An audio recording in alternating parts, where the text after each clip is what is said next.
What's up, y'all? So today I'm going to propagate into the realm, as always, right? So, what do we got?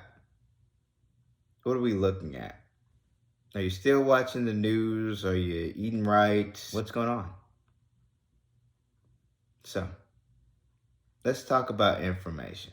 There's a wide array of information out there that you can tap into, either from the ether or from a book, which is technically still part of the ether, but perception. How are you learning? What are you learning? Now, for my friends who still believe in the aspect of this programming, who still participate, they're going to make you feel like you're full of anxiety. But you're working hard to get to a specific point. So I can't bash you for that. It's a part of the hierarchy. And when you make it into the hierarchy, it's different, of course. But you always have someone who's going to be above you. Someone who's always watching you, keeping you in check. Oh, not him. That vile, two-faced phony. Dyson! What a wonderful surprise. To what do we owe this pleasure? I think you know. I'm here to fire you, condemn you to the games. The joking, of course, just a customary review of our satellite ops. I doubt I'll see anything to warrant that. Now, once you make it to the 33rd line, nobody can tell you anything. What we're actually trying to do here is we're trying to get a feel for how people spend their day at work. So would you walk us through a typical day for you? Yeah. Great. Well, I generally come in, and after that, I just sort of space out for about an hour. Space out? Yeah, I just stare at my desk, but it looks like I'm working. I do that for probably another hour after lunch, too. I'd say in a given week, I probably only do about 15 minutes of real work. Peter, would you tell us a little more? Oh, yeah. Let me tell you something about TPS reports. When I make a mistake, I have 8 different people coming by to tell me about it. That's my only real motivation, is not to be hassled. But you know, Bob, that'll only make someone work just hard enough not to get fired. Would you bear with me for just a second, please? Listen, I'm gonna go. It's been really nice talking to both of you guys. Absolutely. The pleasure's all on this side of the table, trust me. I hope your firings go really well. Excellent. Great. Wow.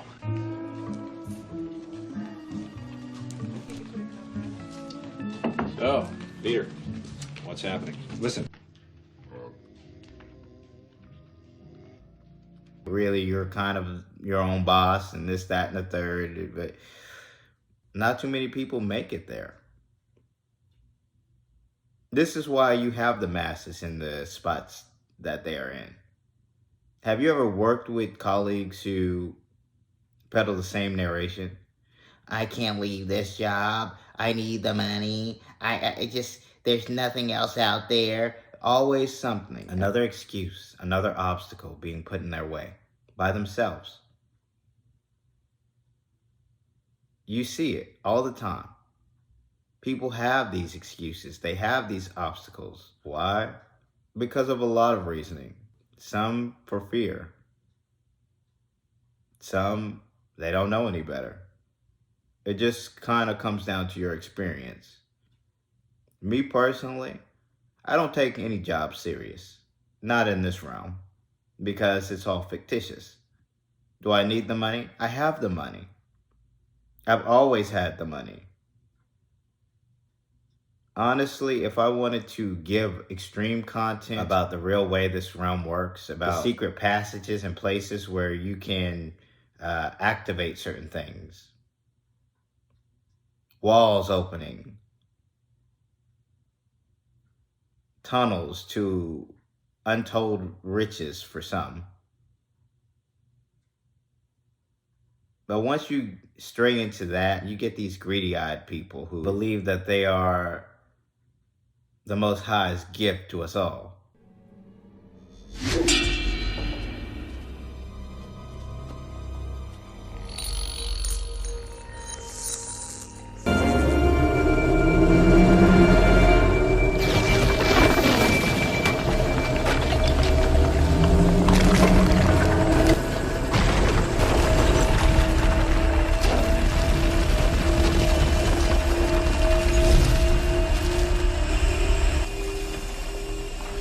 What are they, spacemen?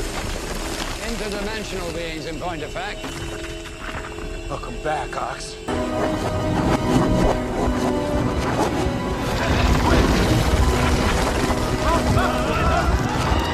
I want to know. Tell me. I'm ready. I want to know. I can see.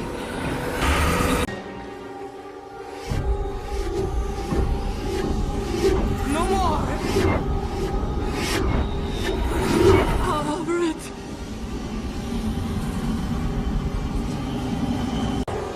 Enough! Enough!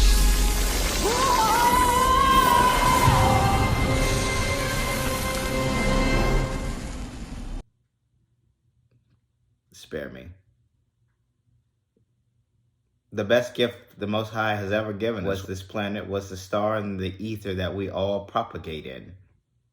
The breath of life. Hydrogen. But you really have to get to a point where if you are in that kind of crowd, you got to look past that. You can't put those obstacles or hurdles in your way. If you're putting obstacles and hurdles in your way, excuses in your way, you can just hang it up. I mean, granted, that's your experience, of course, but you haven't gotten to the point where you're going to break free in this lifetime. It might take 4, 5, 6, 10 lifetimes before you get to the point where others have gotten. But these things do take time. You can't rush a fine wine, I take it. But you just got to go with it. So, are you full of confidence? Are you a part of the hierarchy? Where exactly do you fall in this spectrum?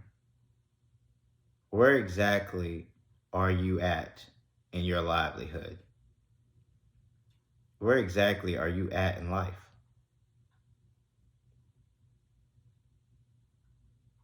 Well, hopefully you can answer those questions. Hopefully you aren't fully enamored with an individual who is coming to you and propagating to you. Hopefully their energy level isn't overwhelming. Jonestown was supposed to be a paradise in the South American jungle. It was anything but. The saddest part about this tragedy is that good, decent people died who were well-intentioned. The story begins in America during the 1970s when Jim Jones created a religious movement called People's Temple. The charismatic minister fought for civil rights and had a multiracial family. It was the original Rainbow family, including his adopted son, Jim Jones Jr. Did his message at the time resonate with you? Yes, yes, yes. No isms, no sexism, racism. But in the new book, The Road to Jonestown, author Jeff Gwynne details how Jones started to change. He's convinced himself that he is some sort of superhuman martyr. Jones persuaded nearly 1,000 followers to move to a remote jungle in Guyana. The concept was to build a new world. A socialist utopia. Jonestown was described as his paradise, and it was not. Former member Leslie Wagner Wilson says followers were overworked and underfed. And then as time wore on, I realized that there was no future in Jonestown.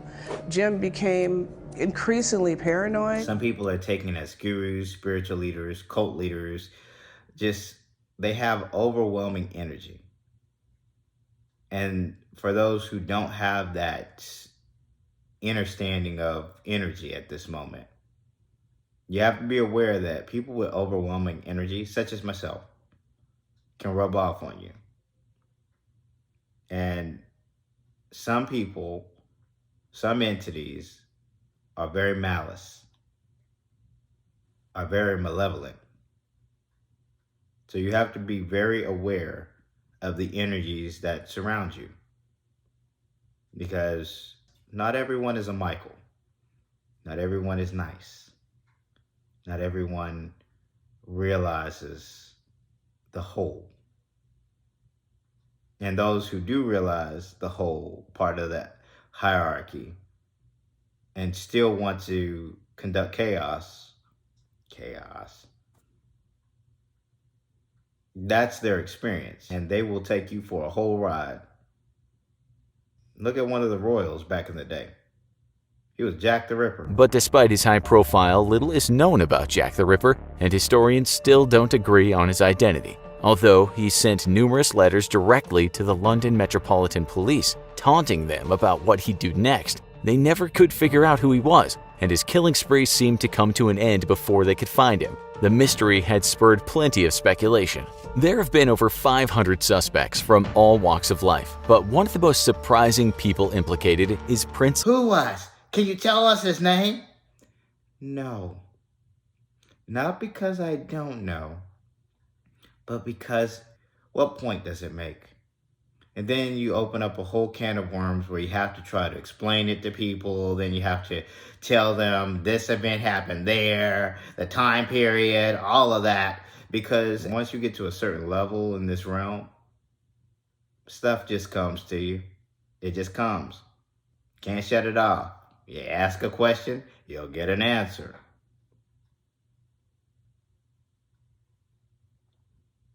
So who am I? Well, I'll leave that up to you. I have multiple names, but there is one name in particular that I overwhelmingly adore and go by. And it is not what you think it would be. So just be aware of that. And for those out there who are on this path, for those out there who are actually a part of becoming more, there are specific, very specific people out there who I look forward to meeting again. It's very surreal to be in this moment, because you think that, oh, this is crazy talk. This is fake. This is something unexplainable. People are going to look at you sideways. No, I really don't care about that anyway, but it's just, if you are on this journey, you see all of the nuances. You see the unexplainable happen. Something will happen to you on this journey, not just once, but multiple times, that make you question this entire realm, this entire universe as it is laid out to us. It will make you question it. Am I in a video game? It has to be, because this could not happen, but only in a video game or a movie. So far, he hasn't noticed he's in a simulation. Well, cap his sector at 5% processing, keep his settings on auto, and we'll deal with him later. Gotta relax. It's just a pitch. Gotta relax. And now, here's human music. Human music. I like it. Welcome to our ad agency. I'm Jerry Smith. All right, I'll just get to the pitch. What are apples? Apples are food. And when do we need food? With that, I give you your new slogan. Well, say something. Do you like it? Yes. So, I sold it? I sold the idea? Yes. Oh my God, thank you. You're welcome. Thank you, you're welcome. Hey, I just sold my first pitch. Slow down. Looking good. My man. Hello. Guess who just sold the Apples campaign? Who just sold the Apples campaign? Me! Guess someone was wrong. Yes. Well, all is forgiven. I've got an erection the size of an East Coast lighthouse, and I'm coming home to share it with my beautiful wife. Okay. Wait, really? Yes. Yes! Hey! I'm going to make love to my wife! Looking good. Slow down! My man! That kind of thought pattern. And that's just the way it is. But that's what makes it so great. That's what makes this whole thing worth it. Because when you have had those kind of moments, no one can tell you a thing.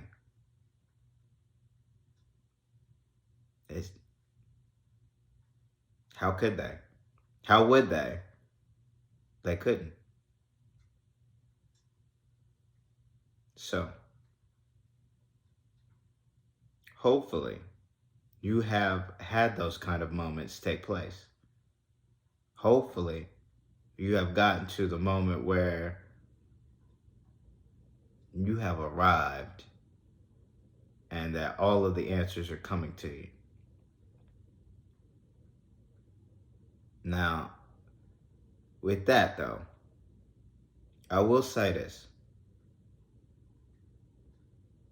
You may think people are timid, you might think people are weak, or they don't stick out. But let me assure you, those meek people turn out to sometimes be the most strongest among us. So just be aware who you're speaking to at any given time, because you never know. That janitor might just be a deity. That kid on the playground might just be one of the heads in the organization. You never know who you're speaking with. At this moment, you've entered a realm of all possibilities. These people that peddled us this reading, writing, and arithmetic, it's all cap. It's too linear for it to be right. It's too straightforward to be correct, because nothing in this realm is straightforward like that. I mean, well, that's not true, but the stuff that they're peddling, too straightforward. Doesn't make any sense. You can explore all of the cosmos, but the oceans we barely have explored. You can see planets hundreds of millions of miles away. Stars hundreds of millions, billions of miles away. But you haven't even explored your ocean. You haven't fully explored Antarctica. And the expeditions that have gone to those places that have brought back fantastical stories. On a special mission that was known as Operation HIGHJUMP, and he was in charge of the Antarctica Development Project. It was in the March 5th, 1947 edition of the Chilean newspaper El Mercurio that the first indication was given as to what and who he had encountered whilst there. The crew had just set up camp, and Byrd, along with some scientific companions, took a flight from their base across the South Pole. They flew 1,700 miles over the ice plateau, but then suddenly they came across a great valley which appeared green with vegetation and contained fresh blue lakes, a valley that had forests on its slopes, and various animals could be seen traversing it. No longer was it the icy expanse of Antarctica, but a summerland, a veritable paradise. Byrd described all this on his radio during the trip back to base camp. He could not figure out how this could be. Alongside the lakes he could see track lines, which Byrd said resembled blast marks. He described what he had seen to the Chilean reporter, who wrote it up for the El Mercurio newspaper, but then no more was heard about it. But because of this article, the idea came about that the South Pole was some kind of landing and takeoff site for either a lost civilization or extraterrestrial beings. Many say that Byrd had found the entrance to an inner Earth, others that he had found a vast new continent, a new land beyond the pole. Is there an inner Earth, or a land beyond the poles? Is the Earth bigger than we realize? Completely overlooked.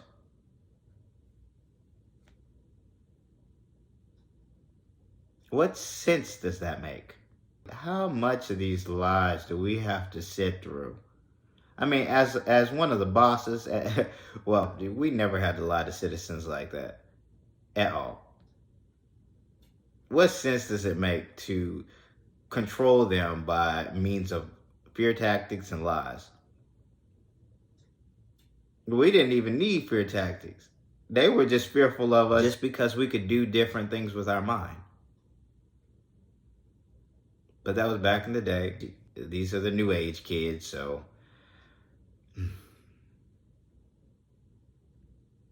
I just wish that we were a part of something a little bit better. The structure though, spot on. Love the structure. But the way the structure was brought about, that's something to think about. It's not too good. I give it a D. D minus. Close to an F. Do better. Next time, do better. But you might not get it next time. Certain people will. Not everybody. You might come back as something else. Just saying. Luck of the draw. But for the sake of this video not becoming too convoluted for folks, especially the masses, to understand, I'm just going to stop right here. So, I hope, as always, that you are living with gratitude, abundance, and no fear. Now, with a smile on and positive vibes your way. For the light workers, keep doing your thing. For the chosen, stay on mission. And for those who know, let's get it.